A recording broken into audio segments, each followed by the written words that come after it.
The Bold and the Beautiful, the longest-running scripted soap opera in American television history, has never shied away from provocative storytelling.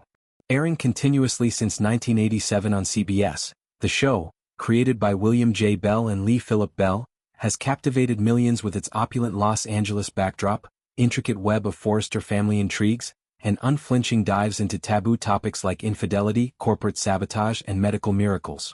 With over 9,000 episodes under its belt, it remains a daytime dynasty, blending melodrama with social commentary in a format that's as addictive as it is polarizing.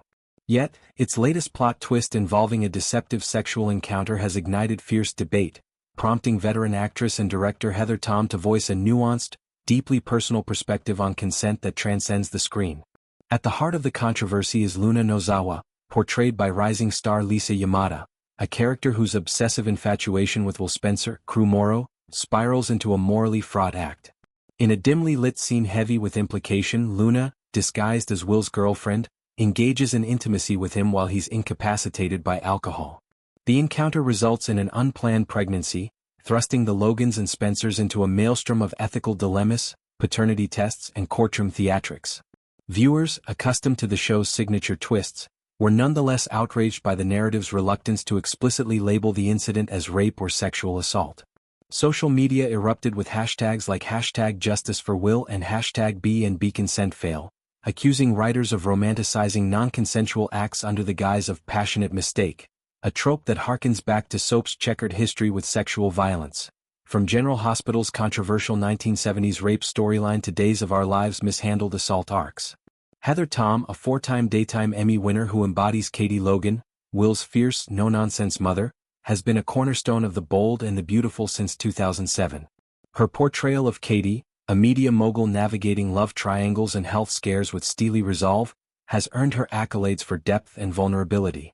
But Tom's influence extends beyond acting. She occasionally writes and directs episodes, infusing them with a female gaze that prioritizes emotional authenticity.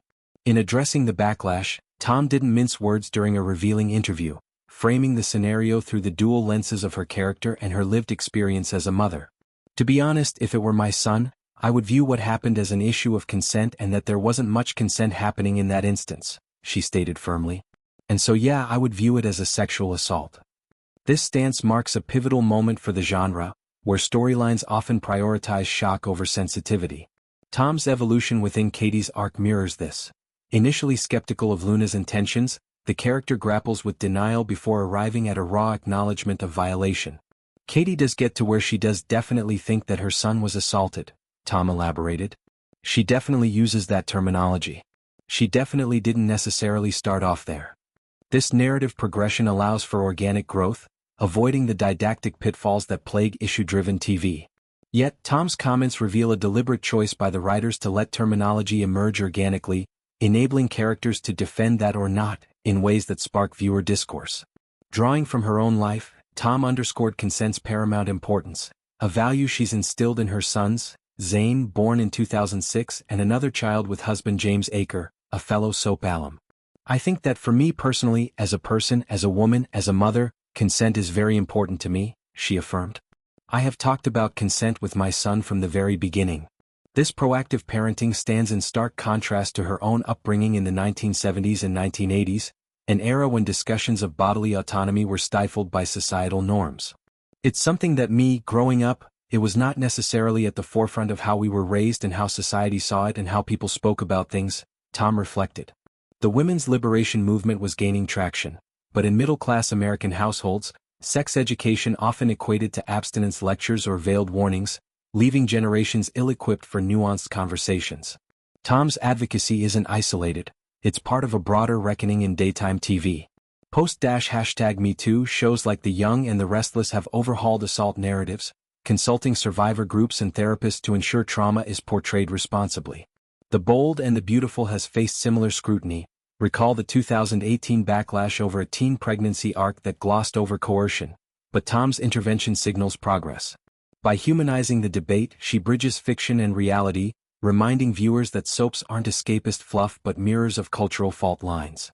Katie's storyline, intersecting with Brooke Logan's, Catherine Kelly Lang, perennial meddling, and Bill Spencer's, Don Diamont, patriarchal bluster, amplifies this, turning a personal violation into a family reckoning on power dynamics. The actress's emphasis on consent as not a gender-conditional thing broadens the lens, challenging the myth that men can't be victims. Statistics from organizations like RAINN underscore this. 1 in 6 men experience attempted or completed sexual assault in their lifetime, yet stigma silences reporting.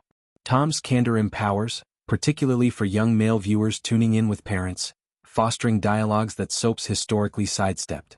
Her directorial work, including episodes tackling mental health in 2022, further cements her as a change-maker, blending entertainment with enlightenment.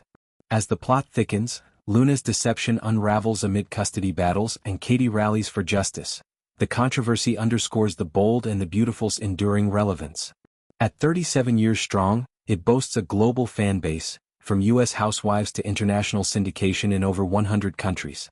Tom's voice amid the din isn't just a cast member's opinion. It's a clarion call for accountability, urging writers to wield their influence wisely. In an industry evolving toward inclusivity, her words resonate. Consent isn't plot fodder but a foundational ethic. For Katie Logan and Heather Tom alike, it's the line that, once crossed, demands not just reckoning but restoration, ensuring that beauty, bold or otherwise, doesn't come at the expense of truth.